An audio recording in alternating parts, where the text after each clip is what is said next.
At Sandalwood, we regularly see organizations struggling when new products are implemented. Too often, the upfront designs are created without any consideration for the people who will be assembling the new product.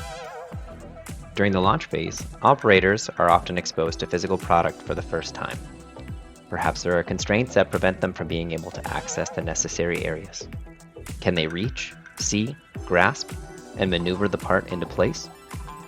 Through the use of extended reality technologies, we can assess how a human would interact with future designs in a true-to-scale environment. This allows us to quickly see and simulate how a human might grasp a part from a shipping rack, how they would approach the task, study how long it would take to complete the task, and identify possible interferences with surrounding parts. In this scenario, the feedback from the operator is that the dunnage is too high to comfortably interact with both the upper and lower layers. This operation therefore requires a lift table or a redesign of the shipping rack to reduce the vertical displacement between the upper and lower racks.